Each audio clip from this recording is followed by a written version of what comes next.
ಸಿದ್ಧಸಿರಿ ethanol ಹಾಗೂ power ಕಾರ್ಖಾನೆ ರೈತರ ಕಬ್ಬಿನ ತೂಕದಲ್ಲಿ ಮಹಾ ಮೋಸ ಮಾಡಿದೆ, ಸೂಕ್ತವಾದ ತನಿಖೆ ಮಾಡಬೇಕು ಅಂತ ಕರ್ನಾಟಕ ರಾಜ್ಯ ರೈತ ಸಂಘ ಹಾಗೂ ಹಸಿರು ಸೇನೆ ರಾಜ್ಯ ಕಾರ್ಯದರ್ಶಿ ಬಸವರಾಜ ಎಸ್ ಕೋರಿ ಅವರು ಆಗ್ರಹ ಮಾಡಿದ್ದಾರೆ. ಈ ಹಿಂದೆ ಮುಖಂಡರಾದ ಜಗದೀಶ್ ಪಾಟೀಲ್ ರಾಜಾಪುರ ಅವರು ಕೂಡ ಸುದ್ದಿಗೋಷ್ಠಿಯನ್ನು ಮಾಡಿದರು. ಅವರು ಸಾಕ್ಷಿಯನ್ನು ಕೇಳಿದ್ದಾರೆ. ಇಂದು ನಾನು ಸಾಕ್ಷಿಯನ್ನು ತಂದಿದ್ದೇನೆ ಅಂತ ಬಸವರಾಜ್ ಕೋರಿ ಅವರು ತಿಳಿಸಿದ್ದಾರೆ. ಇಂದು ನಗರದ ಪತ್ರಿಕಾ ಭವನದಲ್ಲಿ ಸುದ್ದಿಗೋಷ್ಠಿಯಲ್ಲಿ ಮಾತನಾಡಿದ ಅವರು ಸಿದ್ಧಸಿರಿ ಕಾರ್ಖಾನೆ ವಿರುದ್ಧ ಗಂಭೀರ ಆರೋಪ ಮಾಡಿದರು. ಅಲ್ಲದೆ ಮುಖಂಡರಾದ ಜಗದೀಶ್ ಪಾಟೀಲ್ ರಾಜಾಪುರ ಅವರು ನನಗೆ ಸಾಕ್ಷಿಗಳನ್ನು ಕೇಳಿದರು. ಆ ಸಾಕ್ಷಿಗಳನ್ನು ನಾನು ಇಂದು ತಂದಿದ್ದೇನೆ ಅಂತ ಮಾಹಿತಿಯನ್ನು ನೀಡಿದರು. Bureau report RJ32 Kannada news Kalaburagi. ಇವತ್ತು ನಾನು ಪತ್ರಿಕಾ ಭವನದಲ್ಲಿ ಸೇರಿರುವ ಉದ್ದೇಶ ಏನಪ್ಪ ಅಂತಂದರೆ, ಕಲಬುರಗಿ ಜಿಲ್ಲೆ ಚಿಂಚೋಳಿ ತಾಲೂಕಿನ ಸಿದ್ಧಸಿರಿ ಎಥನಾಲ್ ಶುಗರ್ ಫ್ಯಾಕ್ಟರಿಯವರ ವಿಷಯವಾಗಿ ಮೊನ್ನೆ ನಮ್ಮ ಆತ್ಮೀಯರಾದಂಥ ಜಗದೀಶ್ ಪಾಟೀಲ್ ರಾಜಾಪುರ ಜಿಲ್ಲಾಧ್ಯಕ್ಷರು ಕಬ್ಬು ಬೆಳೆಗಾರರು ಒಂದು ಸ್ಟೇಟ್ಮೆಂಟನ್ನು ಕೊಟ್ಟರು. ಏನಂತಂದರೆ, ನಾವು ಮಾಡಿರುವ ಆಪಾದನೆ ಸುಳ್ಳು ಅಂತೇಳಿ ಅವರೊಂದು ಸ್ಟೇಟ್ಮೆಂಟ್ ಕೊಟ್ಟಿದ್ದರು. ಸಾಕ್ಷಿ ಸಮೇತ ಅವರಿಗೆ ತೋರಿಸ್ಬೇಕಾಗಿದೆ. ಯಾಕಂತಂದರೆ ಇದು ನನ್ನ ಒಬ್ಬನಿಗೆ ಸಂಬಂಧಪಟ್ಟಂಥ ವಿಚಾರ ಅಲ್ಲ, ನಮ್ಮ ದೇಶದ ಅನ್ನದಾತರ ಭವಿಷ್ಯ ಇದರಲ್ಲಿಯೇ ಇದೆ. ಹಾಗಾಗಿ ನಾನು ನಮ್ಮ ಆತ್ಮೀಯರಿಗೆ ಒಂದು ಪ್ರೂಫನ್ನು ತೋರಿಸುವ ಉದ್ದೇಶಕ್ಕಾಗಿ ನಾನು ಇವತ್ತು ಪತ್ರಿಕಾಗೋಷ್ಠಿಯನ್ನು ಮಾಡ್ತಾ ಇದ್ದೇನೆ. ತಾವು ಮಾಧ್ಯಮದವರ ಮುಖಾಂತರ ನನ್ನಲ್ಲಿ ಇರತಕ್ಕಂಥ ಒಂದು ದಾಖಲೆ ಕೂಡ ನಾನು ಇವತ್ತು ತೋರಿಸಬೇಕಾಗಿದೆ.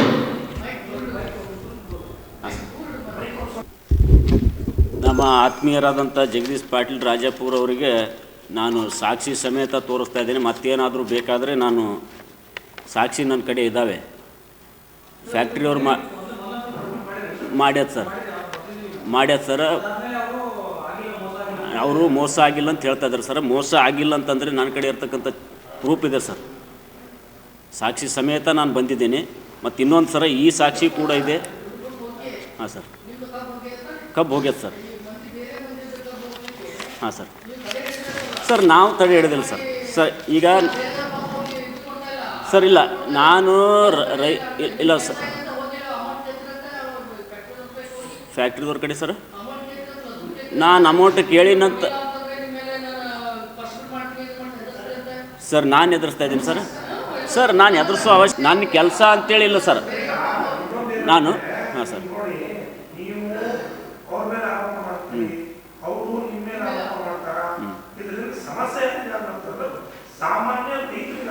ಸರ್ ಸಾಮಾನ್ಯ ರೈತರಿಗೆ ಸಮಸ್ಯೆ ಅಂತೇಳಿ ನಾನು ಮಾಡ್ತಾಯಿಲ್ಲ ಸರ್. ಅವರಿಗೆ ರೈತರಿಗೆ ನನಗೆ ಸಂಬಂಧ ಇಲ್ಲ ಸರ್. ಯಾಕಂದ್ರೆ ನಾನು ಒಬ್ಬ ರೈತನಾಗಿ ನನಗಾಗಿರೋ ಅನ್ಯಾಯಕ್ಕೆ ಪ್ರತಿಯಾಗಿ ನಾನು ಪತ್ರಿಕಾ ಮಾಧ್ಯಮದವ್ರ ಹತ್ರ ನಾನು ಬಂದು ರಿಕ್ವೆಸ್ಟ್ ಮಾಡ್ಕೊತಿದ್ದೀನಿ ಹೊರತಾಗಿ ನಾನು ರೈತರಿಗೆ ತೊಂದರೆ ಕೊಡ್ಬೇಕಂತ ನನ್ನ ಬಳಿ ಭಾವನೆಯೂ ಇಲ್ಲ ಸರ್.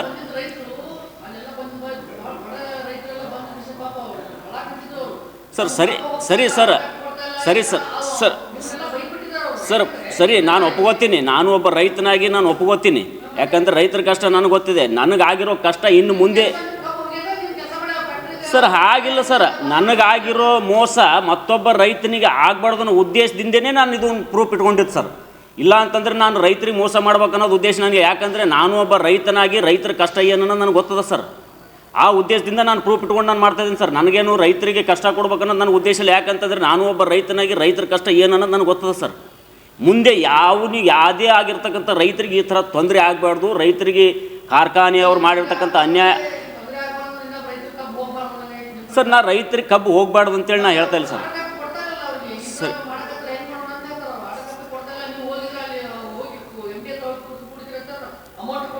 ಸರ್ ನಾನು ನನ್ನ ಹತ್ರ ಸರಿ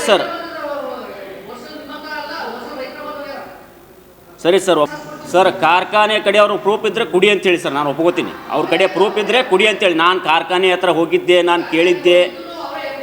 ಸರಿ ಸರ್, ಕೊಡಲಿ ನಾನು ಕಾರ್ಖಾನೆ ಕಡೆ ಹೋದ ಸರ್. ಏನು ಸರ್? ಹಾಂ ಸರ್ ನಾನು ಆಲ್ರೆಡಿ ಜಿಲ್ಲಾಧಿಕಾರಿಗಳಿಗೆ ನಾನು ಮನವಿ ಕೂಡ ಕೊಟ್ಟಿದ್ದೇನೆ. ಪ್ರಕರಣದ ವಿರುದ್ಧವಾಗಿ ನಾನು ಕಂಪ್ಲೇಂಟ್ ಕೂಡ ಇಶ್ಯೂ ಮಾಡ್ಬೇಕಂತ ಇಟ್ಕೊಂಡಿನಿ. ಯಾಕೆ ಸರ್, ನನಗೆ ಆಲ್ರೆಡಿ ಈಗ ನನಗೆ ಅವರು ಏನು ಕಳಿಸ್ತಾರೆ ಸರ್, ಒಂದು ಲೀಗಲ್ ನೋಟಿಸ್ ಕಳಿಸಿದ್ದಾರೆ ಸರ್. ನನಗಲ್ಲ, ಈಗ ರೈತರಿಗೆ ಹಿಡ್ಕೊಂಡು ಕಳಿಸ್ತಾರೆ ಸರ್. ನಾನು ಒಬ್ಬ ರೈತನಾಗಿ ನನ್ನ ತಮ್ಮನಿಗೂ ನನಗೂ ಇಬ್ಬರಿಗೂ ಕಳಿಸಿರಲ್ಲ ಈ ಲೀಗಲ್ ನೋಟಿಸು. ಅಂದರೆ ನಮಗೆ ಅಂಜಿಸ್ಬೇಕಂತಕ್ಕಂಥ ಉದ್ದೇಶ ಇವ್ರದ್ದು. ಬೇರೆ ಏನೂ ಇಲ್ಲ. ನಾವು ರೈತಾಗಿ ನಾನು ಒಂದು ತಪ್ಪನ್ನು ಎತ್ತಿ ಹಿಡಿದಕ್ಕೆ ಅವ್ರು ಮಾಡ್ತಾ ಇರೋದು ಉದ್ದೇಶ ಸರ್. ಇದ್ರ ಬಿಟ್ಟು ಮತ್ತೇನೂ ಇಲ್ಲ. ನನ್ನ ಕಡೆ ಇರ್ತಕ್ಕಂಥ ಸಾಕ್ಷಿ ನನ್ನ ಕಡೆ ಇರ್ತಕ್ಕಂಥ ಸಾಕ್ಷಿ ತಮಗೆ ತೋರಿಸ್ತೀನಿ ಸರ್. ನೋಡಿ ಸರ್, ನೀವು ನೋಡ್ಬೋದು.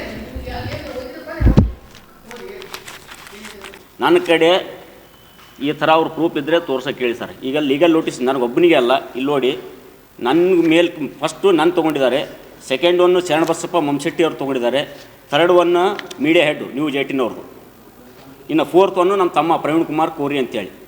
ಈ ಥರ ನಾವು ಆಪಾದನೆ ಮಾಡಿದ್ದೀವಿ ಅಂತೇಳಿ ಸಾಕ್ಷಿ ಸಮೇತ ನಾವು ಆಪಾದನೆ ಮಾಡಿದ್ದೀವಿ. ಆದರೂ ಕೂಡ ನಮ್ಗೆ ಹೆದರ್ಸ್ಬೇಕಂತ ಒಂದು ಉದ್ದೇಶ ಇಟ್ಕೊಂಡು ನಮ್ಗೆ ಏನಾದ್ರು ಬಂದು ಲೀಗಲ್ ನೋಟಿಸ್ ಕಳಿಸಿದ್ದಾರೆ. ಇದನ್ನು ಕೂಡ ನಾನು ತಮಗೆ ತೋರಿಸ್ತಾ ಇದ್ದೀನಿ. ಮತ್ತು ಇನ್ನೊಂದು, ಈಗ ನೋಡಿ ನಾನು ಕಂಪ್ನಿಯವ್ರ ಕಡೆ ಹೋಗಿದ್ದೀನಿ ಅಂತ ಅವ್ರು ಹೇಳ್ತಾರೆ ಸರ್. ನಾನು ಕಂಪ್ನಿಯವ್ರ ಕಡೆ ಹೋಗೋದು ನನಗೆ ಅವಶ್ಯಕತೆ ಇಲ್ಲ ಸರ್. ನನಗೆ ತೊಂದರೆ ಆಗಿದೆ ಅಂತೇಳಿ ನನಗೊಂದು ನ್ಯಾಯ ಕೊಡಿ ಅಂತೇಳಿ ನಾನು ನಿಮ್ಮ ಹತ್ರ ಬಂದಿದ್ದೀನಿ ವಿನಃ ನನಗೇನೂ ಬೇಕಾಗಿಲ್ಲ ಸರ್. ನಾನು ಅದು ಕೂಡ ಸಾಕ್ಷಿ ತೋರಿಸ್ತೀನಿ. ಕಂಪ್ನಿಯವ್ರು ನನಗೆ ಫೋನ್ ಮಾಡಿ ಏನು ಹೇಳ್ತಾರೆ ನೋಡಿ ಸರ್.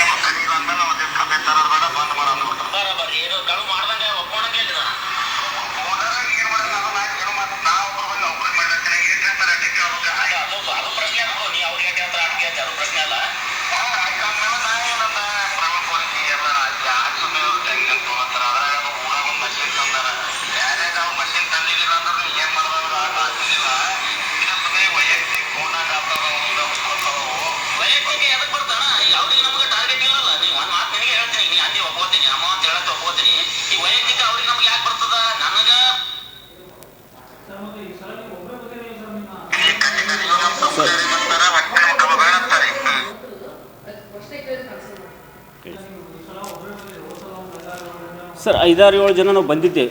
ಈಗ ಜಗದೀಶ್ ಬೆಂಬಲ ಇದೆ ಸರ್. ನಾನು ಒಬ್ಬನೇ ಬಂದಿರೋ ಉದ್ದೇಶ ಜಗದೀಶ್ ಪಾಟೀಲ್ ಅವರು, ನಮ್ಮ ಆತ್ಮೀಯರು ಜಗದೀಶ್ ಪಾಟೀಲ್ ಅವರು ನನಗೆ ಹೇಳಿದ್ರು, ಅವ್ರ ಕಡೆ ಏನಾದರೂ ಪ್ರೂಫ್ ಇದ್ದರೆ ತೋರ್ಸೋಕೆ ಕೇಳಿ, ಸುಮ್ಮನೆ ಆಪಾದನೆ ಮಾಡಬೇಡ ಅಂತೇಳಿ ಅಂತಂದ್ರು ಸರ್. ಅದಕ್ಕೋಸ್ಕರ ನಾನು ಬಂದಿರೋದು ವಿನಃ ಮತ್ತೇನಿಲ್ಲ ಸರ್. ಈಗ ವಿಷಯ ಹಾಂ ಸರ್, ಈಗ ವಿಷಯ ಬಂದಿರೋದು ನಮ್ಮ ಆತ್ಮೀಯರು ಹೇಳಿರ್ತಕ್ಕಂಥದ್ದು ನನ್ನ ಕಡೆ ಪ್ರೂಫ್ ಇದ್ದರೆ ತೋರಿಸಿ ನಾನು ಆಪಾದನೆ ಮಾಡಿರೋ ಸುಳ್ಳು ಅಂತ ಹೇಳಿದ್ದಾರೆ ಸರ್. ಹಾಂ, ಈಗ ನನ್ನ ಕಡೆ ಇದಾವಲ್ಲ ಸರ್, ಇಲ್ಲಿ ಅದಾವೆ ಸರ್. ಇಲ್ಲಿ ಕಾಟ ಮಾಡಿರ್ತಕ್ಕಂಥ ಪ್ರತಿಯೊಂದು ಚೀಟಿ ಕೂಡ ನನ್ನ ಹತ್ರ ಇದ್ದಾವೆ ಸರ್. ಹಾಂ ಸರ್, ಹಾಂ ಕೊಟ್ಟಿದ್ದೀನಿ ಸರ್. ಅವು ಪ್ರೂಫ್ ತೋರ್ಸಕ್ಕೆ ಹೇಳಿದ್ರು, ಅವು ತೋರ್ಸೋ ಸಲುವಾಗಿ ನಾನು ತಂದಿದ್ದೀನಿ. ಪ್ರತಿಯೊಂದು ಚೀಟಿ ಕೂಡ ತಂದಿದ್ದೀನಿ ಸರ್. ಹಾಂ, ರೀಸೆಂಟಾಗಿ ಏನು ಸರ್, ಈಗ ನಾನು ಅವ್ರು ಹಾಂ ಅದು ಹಳಿದು ಸರ್. ಈಗ ಅವರು ಕಂಪ್ನಿ ಎಂಪ್ಲಾಯ್ ನನಗೆ ಮಾಡ್ತಿರೋದು ಪ್ರೂಫ್ ಇದೆಯಲ್ಲ ಸರ್. ಹಾಂ ಸರ್, ಹಾಂ ಹೌದು. ರೀಸೆಂಟ್ ನಾನು ಏನೂ ನೋಡಿಲ್ಲ ಸರ್. ನನಗಾಗಿರ್ತಕ್ಕಂಥದ್ದು ನಾನು ಹೇಳ್ತಾ ಇದ್ದೀನಿ ಸರ್ ಅಷ್ಟೇ. ನನಗೆ ಉದ್ದೇಶ, ನನಗಾಗಿರ್ತಕ್ಕಂಥ ನ್ಯಾಯ, ನನಗಾಗಿರ್ತಕ್ಕಂಥ ತೊಂದರೆಗೆ ನಿವಾರಣೆ ಆಗಬೇಕು. ಮುಂದೆ ಯಾವುದೇ ಥರ ರೈತರಿಗೆ ಯಾವುದೇ ಥರ ಈ ಥರ ಅನ್ಯಾಯ ಆಗಬಾರ್ದು ಅನ್ನೋದು ನನ್ನ ಉದ್ದೇಶ ಸರ್. ಅದೇ ಹೇಳಿದ್ದೀನಿ ಸರ್. ಈಗ ನಮಗೆ ಜಗದೀಶ್ ಆತ್ಮೀಯರು ಹೇಳಿದ್ರಲ್ಲ, ನಾನು ಪ್ರೂಫ್ ಇಟ್ಕೊಳ್ಳಾರ್ದೆ ನಾನು ದುರುದ್ದೇಶಪೂರ್ವಕವಾಗಿ ನಾನು ಸುಳ್ಳು ಆಪಾದನೆ ಕಂಪ್ನಿ ಮೇಲೆ ಮಾಡ್ತೀನಿ ಅಂತ ಹೇಳ್ತಾರೆ ಸರ್. ನನಗದು ಬೇಕಾಗಿಲ್ಲ ಸರ್ ದುರುದ್ದೇಶಕ್ಕೆ.